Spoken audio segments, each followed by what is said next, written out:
Kita sekarang berada di forum Indonesia Safety Driving Center. Jadi kita bersama para pengusaha truk, pengusaha angkutan, pengusaha logistik. Nah ini beliau-beliau ini ada Pak Haryadi, ada Pak Chandra, ada Pak Bambang, ada Pak Mustajab, ada Pak Wijaya, dan ada Pak Budi. Ini dari berbagai daerah. Beliau ini memiliki banyak pengalaman bagaimana memberikan pelayanan, bagaimana memberikan suatu upaya dan usaha untuk menumbuh kembangkan sistem penyaluran atau pendistribusian barang ataupun logistik di seluruh wilayah Indonesia. Nah, berkaitan dengan hal ini tentu beliau-beliau ini memiliki kapasitas dan kemampuan tentang pengemudi. Beliau-beliau ini mengelola banyak kendaraan. Saya bertanya kepada Pak Haryadi. Pak Haryadi, ini menurut pengalaman Pak Haryadi ini, pengemudi-pengemudi ini boleh nggak untuk dilatih untuk menjadi lebih profesional, lebih melayani kepada masyarakat, dan di jalan peduli akan keselamatan bagi dirinya dan orang lain? Saya sangat mendukung sekali Pak adanya pendidikan untuk meningkatkan pelayanan bagi pengemudi, supaya ya dalam sampai saat ini kan pengemudi-pengemudi kita boleh dibilang hanya otodidak. Pengemudi-pengemudi banyak yang otodidak. Ya, berarti bukan berarti otodidak tidak bagus ya Pak ya? Kan, Tapi perlu kompetensi, perlu ada peningkatan pendidikan dan pelatihan.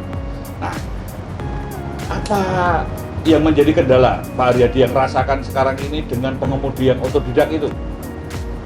ya kurang memperhatikan peraturan, kurang tertib. Nah, kalau kurang tertib, kurang memberikan peraturan, ini membuat citra perusahaan buruk atau negatif atau kepercayaan atau bagaimana Pak? Sudah pasti gitu Pak. Pasti. Bisnis adalah kepercayaan. Nah, sekarang nih Pak Chandra nih. Ini Jawa Tengah, Pak Chandra pengalamannya apa tadi mirip-mirip dengan Pak Haryadi atau punya pengalaman bagaimana nih mengelola perusahaan dengan orang-orang yang cukup banyak ini kan nggak gampang. Ini Pak Haryadi, Pak Chandra punya pikiran atau punya gagasan bagaimana Pak?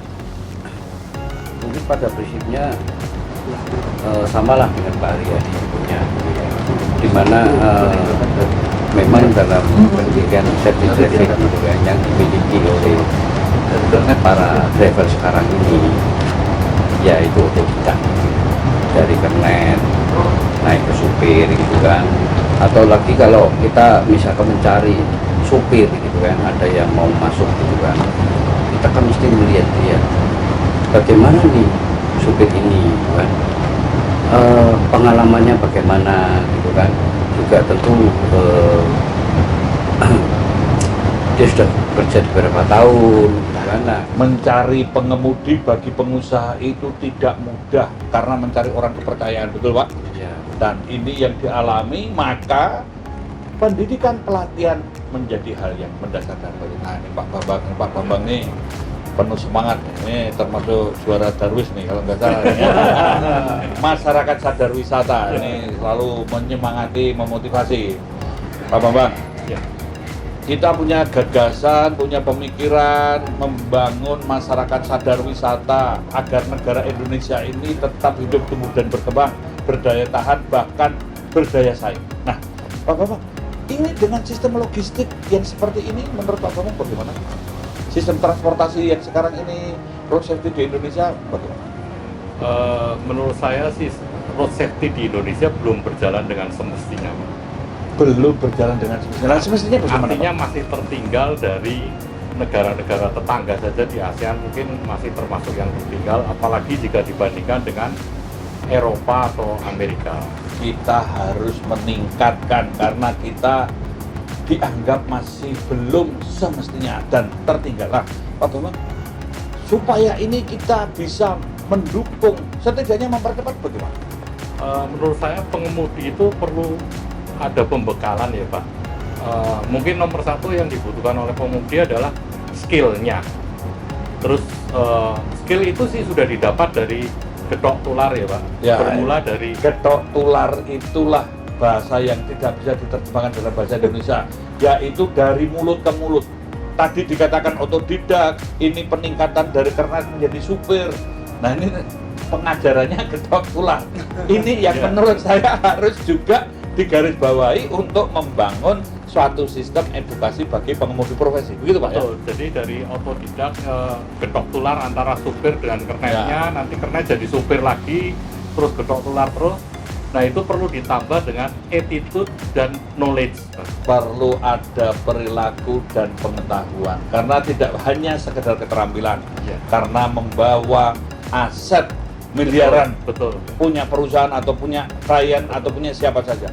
Dan ini sekarang Pak Bambang mengalami masalah apa kalau misalnya ada pelanggaran, ada kecelakaan, itu apa yang dilakukan melihat seperti ini? Jelas itu sebuah kerugian ya Pak kalau sampai terjadi kecelakaan.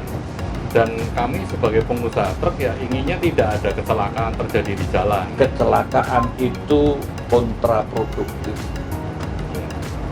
dan menimbulkan efek ketidakpercayaan. Betul. Nah, Pak Mustajab ini DKI ini ya antara rumit, ruwet, nyampur gitu Pak ya. Saanane kadang-kadang begitu ya, kadang-kadang ngomong yang penting jalan. Nah ini Pak Mustajab mengalami ngelola perusahaan di Jakarta ini kan antara hidup dan mati Pak. Ini kalau bersaingnya juga banyak, kalau nggak selamat ya bubar, tapi kalau bertahan ya kadang-kadang banyak kerugian dan masalah. Gimana Pak? Ini menghadapi para pengemudi-pengemudi ini. Iya, jadi kendala kami ini di Jakarta ini tadi Pak, kita kesulitan dengan driver Pak. Jadi driver tuh memang supply dan demand-nya ini nggak ketemu Pak. Kesulitan antara menyiapkan driver. Iya. Padahal kami pernah ketemu dengan Kementerian Pedesaan itu ternyata ada 9 juta penduduk Indonesia yang sawahnya tidak ada potensi untuk menjadi driver Pak. Tapi siapa yang mau memperkenalkan tentang cara mengemudi, bagaimana? Berarti perlu ada literasi road safety, perlu transformasi ilmu pengetahuan.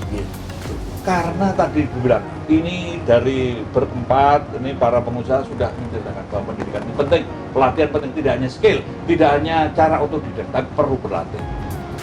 Nah sekarang menghadapi kemampuan yang apa adanya nih kira-kira sebagai pengusaha ini deg-degan nggak Pak?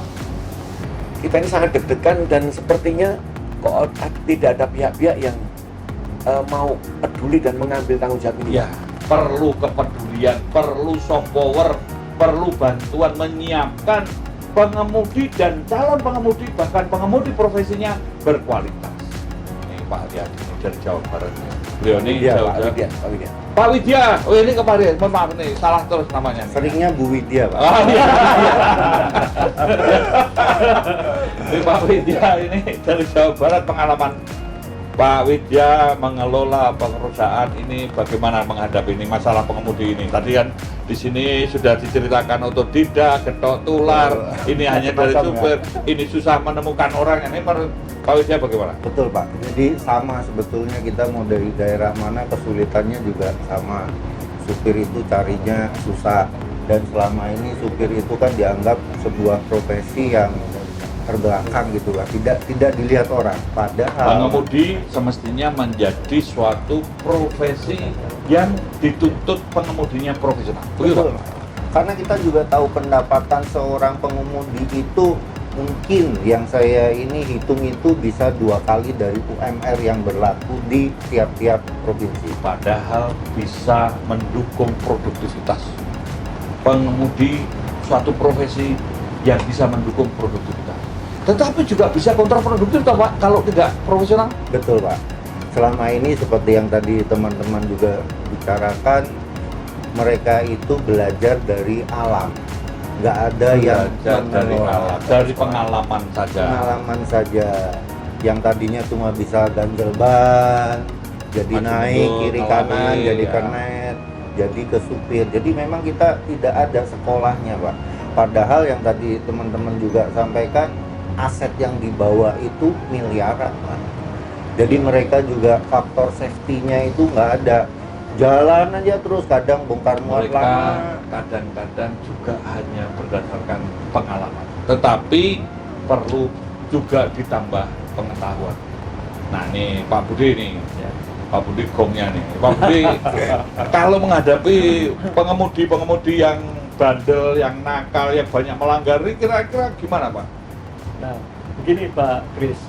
Jadi kondisi kita memang sebagai pengusaha sangat kompleks menghadapi permasalahan pengemudi. Namanya kayak tadi permasalahan pengemudi yang tidak nurun, pengemudi yang bermasalah. Atau kadang-kadang nuker ban, Nah, atau nuker gardan, pernah juga. jadi kita selalu seringnya adalah bermain strategi seperti itu. Bagaimana supaya itu tidak terjadi. Tapi perlu diketahui begini Pak Kris. Kalau kita lihat ini kan ada satu hal yang kontra ya sebetulnya pada saat ini. Kita kan merasakan bahwa pengangguran itu banyak. Sangat banyak sekali. Tetapi teman-teman semua tadi yang disampaikan nyari pengemudi susah. Mencari pengemudi susah, ini juga sudah dirasakan, pengangguran banyak.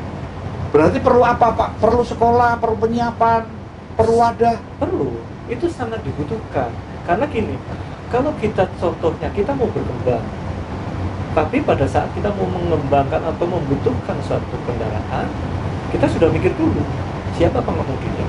Nah sekarang yang paling mengkhawatirkan Pak Kris, pada saat kita melihat bahwa siapa sih sebetulnya guru dari pengemudi sekarang. Dicari siapa guru dari para pengemudi.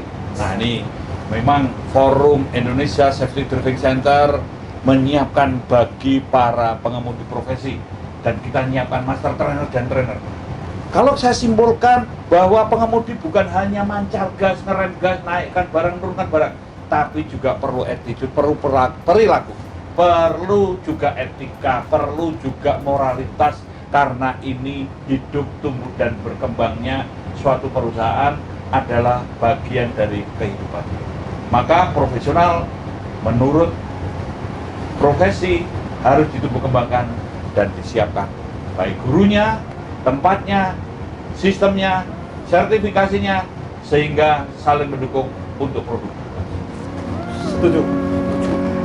Good, gitu. Setuju.